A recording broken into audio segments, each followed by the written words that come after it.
I was just 4 months away from marrying the love of my life, until a single text message from her friend unraveled the most painful truth I've ever faced. Posted by you/Contente. Let me start from the beginning here. Yesterday, I met my fiancée at our wedding venue for our 4-month out meeting to finalize details. We drove to the venue separately because she was leaving straight from work. Towards the end of the meeting, she let me know her friend was dropping off her rental car and needed a ride home, and asked if it would be okay. I said yes, thinking nothing of it, as it wasn't that far from our home and I know her friend well. I got home and tried to get in touch with her for the next 3 hours, no answer. At approximately the 1.5 hour mark, I texted her friend and asked if she had made it to her okay. I was very worried. My fiancée ended up coming home and said sorry, it took longer than expected, she hung out with her friend for a bit before leaving. Okay, no biggie, just let me know next time, please.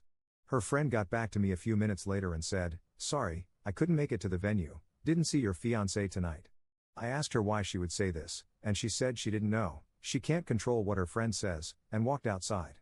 I was seriously sketched out at this point. I have never done this, but I looked at her phone records, yes, I did, and I don't regret it. I saw that when she went outside, she called her friend, the one who had texted me, right after she stepped outside. I also saw an hour-long call with a number I didn't recognize on the way to the venue. I asked her what rental place they went to and multiple other questions. She had quick answers, and they seemed legit. I thought maybe I'm crazy here, I need to chill and sleep on it. This morning, I asked her to please show me the text from her friend asking her to pick her up, and I would apologize for questioning her the previous night. She said no. I said that when I caught up to her yesterday on the way to the venue, I saw she was on the phone. Who was that? She said, oh, that's the friend I picked up later on. That's when I knew for a fact she was lying. I said I looked at her phone records and knew that wasn't true. She then changed her story to say, oh, I needed to meet up with a coworker to discuss a patient. Who is the coworker, and why couldn't you discuss that over the phone? I needed to show him the techniques in person, his name is Michael. Okay, I'm completely sketched out at this point, we never lie to each other. I asked to see the texts with Michael. She wouldn't let me see them. I asked, why not, if there's nothing to hide? Are you having an affair? Do you not want to be together anymore? She paused and proceeded to tell me all the things that are wrong with me. I work too much, don't spend enough time with her, and don't listen. I'm astonished at this point, all of this is news to me. I put 2 and 2 together, I know something sketchy is going on. I again asked to see the texts. It took about half an hour of convincing to see them, and they were crazy, sexual in nature and talking a lot of crap about me. Also, how she wanted to be with him and how they're essentially in love. She started this job 1.5 months ago, he is her coworker. He is also 15 to 20 years older and divorced with multiple kids. I have been financially supporting her for the last few months as she got back on her feet and was working extra so she wouldn't have to pick up a part-time job. We own a house which we both live in with 3 dogs and a horse. Sorry for the novel, I am beside myself right now. I did not see this coming, and we were going to get married in 4 months. Any advice would help. Top/relevant comments. Commenter. Standard cheater victim blaming. Don't let her pin this on you, up. You deserve better. Cancel all vendors, notify invited guests, and lock down your credit or shared finances. Are you sure the affair partner is divorced? He may be lying to your soon-to-be ex, or she may be lying to you. Either way, it sounds like she cheated down and screwed up royally. It sucks, but it's better to know now than 10 years down the road. I'm sorry you got blindsided like this, and I hope it gets better soon. Ops response. I really appreciate you taking the time to reply and for the advice. I have no idea if he is truly divorced, and honestly, I don't want to know more about the guy. The saddest thing about this is my dogs love each other and will most likely be broken apart. I agree, it's better to know now. Commenter 2. Damn, totally sucks bro. Condolences on the death of that relationship. But in hindsight, you finding out about this work office affair was a blessing, you dodged a bullet. Imagine if this had happened after the wedding. Cut your losses and never speak to her again, even when the affair partner tires of her, which he most likely will, and she tries to get back with you, don't. Don't be her fallback guy. Move forward with your life. Don't be the dummy that takes her back and ends up back on Reddit talking about, I reconciled and she cheated again. Be better. Good luck. Ops response. 100% agree, my friend, no caving here. Update 2 days later. I was able to sit and have a 3-hour conversation with her tonight.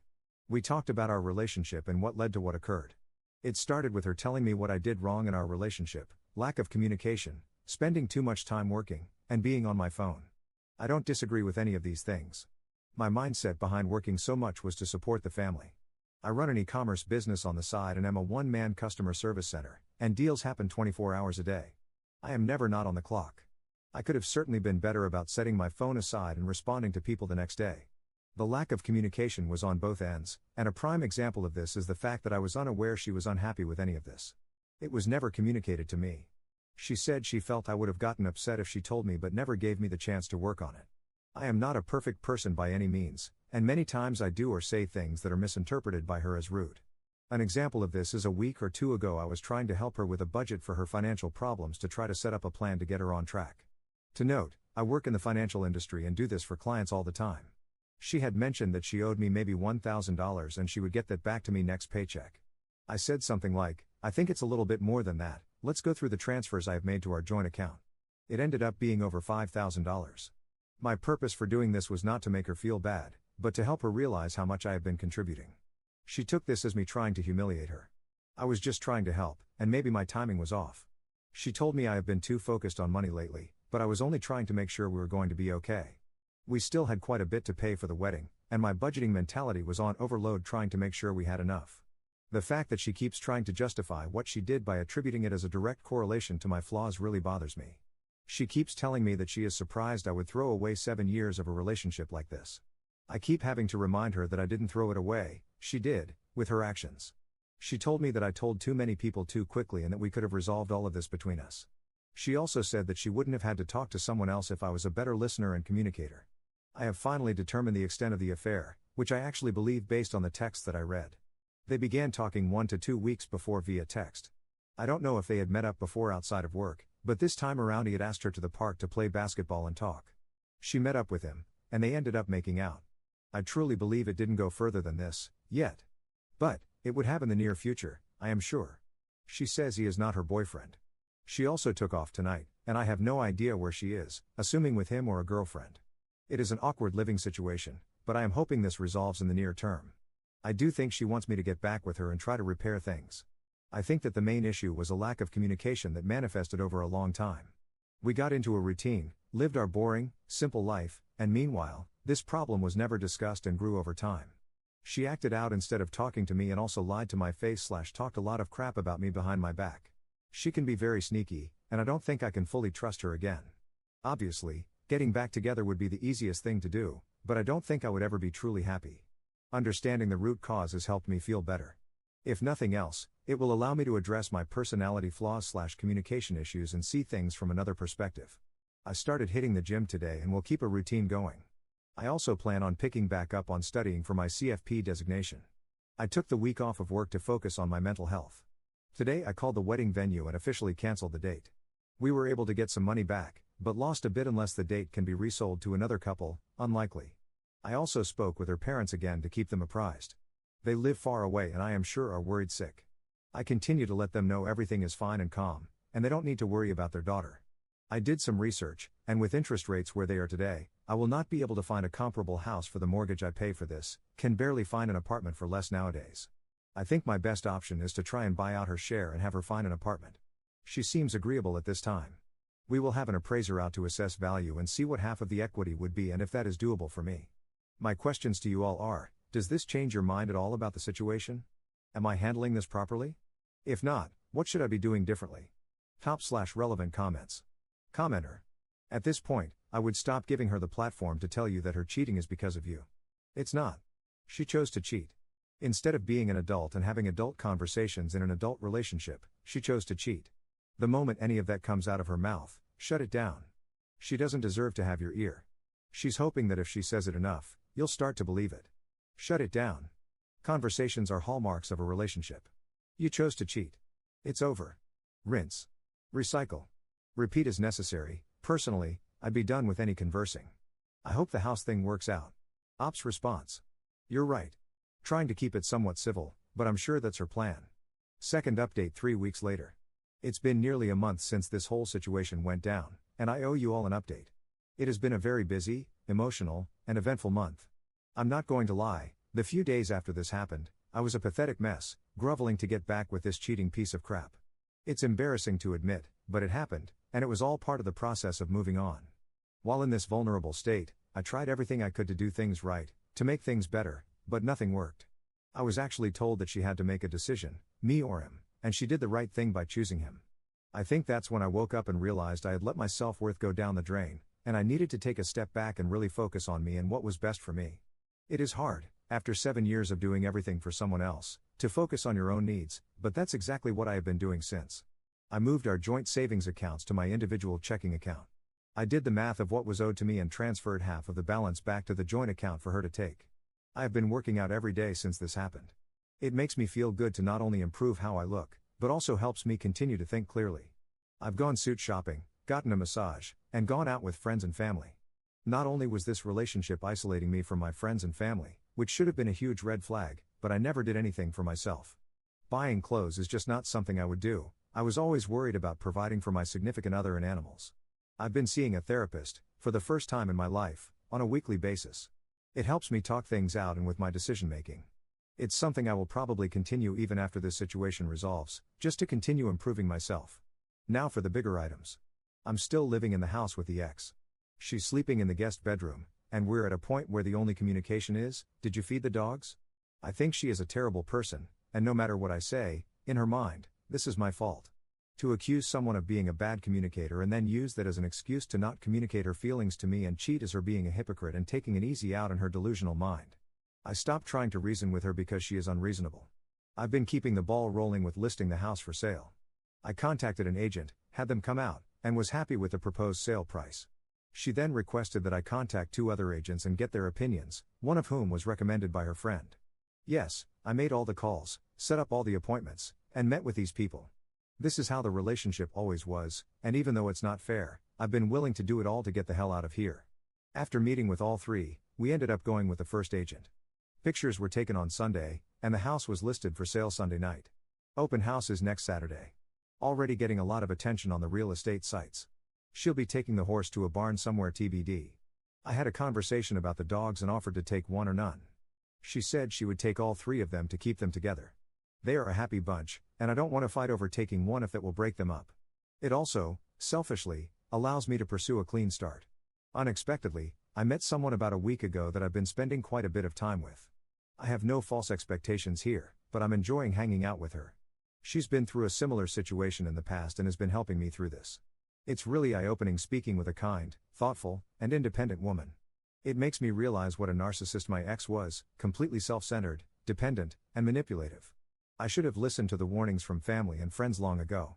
I definitely fell into the trap of being in a simple routine. I wasn't enjoying life, it was just an easy situation to be in. Nice house, lots of land, great animals, I didn't want to rock the boat. So I just continued on. You don't really realize this until you take a step back and truly reflect.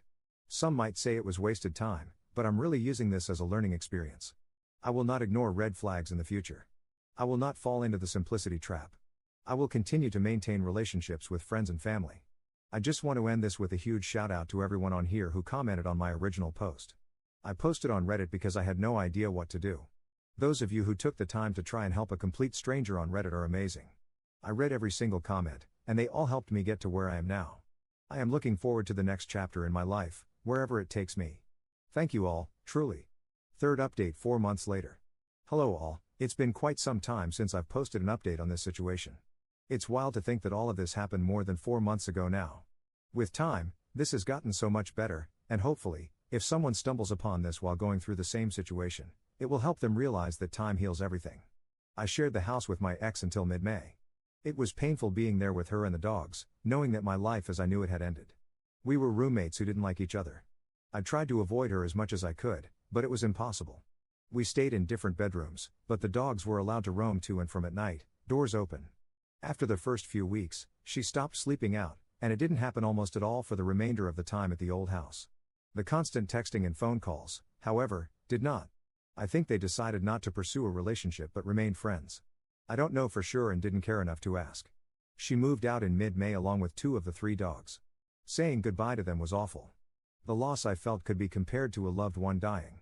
During my last month there, I met up with the ex and 2 dogs at a dog park a couple of times. While they recognized me and were happy to see me, I could tell that they were doing just fine without me, which made me feel better. There was little conversation with the ex other than about how the dogs were adjusting. She moved to a rundown house in a rundown area, to put it nicely. There was a yard for the dogs, but it was not fenced in. The last I heard, she was working on finishing the fence. During this time period, I hit the gym every single day. I also grinded hard at my side hustle. I knew life was going to get expensive and wanted to prepare myself. In the time period from March to June 15th, when I moved out, I had done 6 figures in sales at this side hustle. I also made 0 big purchases. This allowed me to save a significant sum in addition to the proceeds from the sale of my old property. Due to this, I was able to comfortably afford a nice house in a nice area with a decent-sized yard for the dog that stayed with me. Selling the old house was easy, buying the new house was absolutely brutal. Thankfully, the buyers of my old house allowed me to rent it back from them for a month until June 15th. I made offers on a total of 5 houses and finally got the last offer accepted towards the end of May. It is really nice being out of the old place. The memories associated with that house haunted me every day. Especially after my ex left with the other 2 dogs, it was just very empty. Moving was a pain, but friends and family came in clutch to help with it all. I have now been here a little over a month, and it is feeling more like home daily. I am still seeing the same woman, who is now my official girlfriend. I live a bit closer to her now, which is nice. She treats me really well, and I am very lucky to have her in my life. She helped me get through this situation and has been very cognizant and accommodating relating to my need for space and my emotional ups and downs. I've never been with someone who communicates so well, and it is making me a better communicator myself. My emotional intelligence has also grown significantly. Overall, life is good. While this was one of the hardest things I've had to go through, I feel blessed that it happened. I was going to marry a completely self-centered, ungrateful piece of crap. I was so comfortable with my daily routine and didn't want to disrupt my animals' lives or lose my house, so I was willing to put up with being miserable. I will continue working on myself and learning more about my own wants and needs. I will also continue to provide my dog with the best life possible. I do think about my ex regularly, lots of flashbacks of good and bad memories. My new therapist has been extremely helpful in helping me realize that I probably won't ever get the apology from her that I want. She's just too proud to admit what she did was wrong. Communication with my ex has been very limited. I don't plan on seeing her or the other 2 dogs again. I've accepted that this is what is best for everyone. If I missed anything you have questions about, please feel free to post a comment and I'll be happy to answer. This situation is over at this point, and I won't be making any more posts on the subject. Thanks for following the saga and for all the support through the process. Top/relevant comments. Commenter. Awesome, man. Been through something similar. Did she try to get back together at some point? Anyways, good luck on the road ahead of you. Ops response. She did not. I think she's much too proud to ever admit she made a mistake. I think she's also in denial over the whole thing. Her perfect life has quickly turned into one where she lives in a small, run-down house in a run-down area with 2 dogs. She also has to drive to and from the horse daily. Maybe I'll hear from her eventually, but I'm not banking on it. Thank you. Commenter 2. I can only say congratulations. As a reward for your effort and kindness, you got a new girlfriend who respects and understands you. Good luck in your new life. If there is something to learn from your old relationship, it's that you should always communicate and always look for better ways to do it, even if what you have to say sometimes hurts. From your comments, it seems that her relationship with the affair partner, even though she chose him and professed her love, didn't work out. That's why, as you mentioned, after the first few weeks she stopped sleeping out. And that was logical, since they had only known each other for 1.5 months and had an affair for 2 weeks. It was obvious this wasn't going to work long term. Knowing that she is an easy girl, I also doubt they'll continue to be friends. What a stupid way to throw away 7 years of a relationship. But she deserves it. Yes, she is a piece of crap. Proud or not, she now realizes that she has regressed and lost great support, but again, she's too proud to ask for forgiveness, and that same pride won't allow her to admit her guilt. Not that it's something you care about now. As far as you're concerned, she can click and minimize. Just out of curiosity, why didn't you report this action to her HR department? Or did you, and just never commented on it? Well, good luck and keep going. Ops response. I appreciate you taking the time to write all of that out and for the support. There was no formal HR department at their place of work. I did speak with a manager and made an anonymous report the day after. I felt very petty doing that and never followed up on it. Don't know if that manager ever passed along the info. Enjoying my new life, no longer feel like I'm walking on eggshells.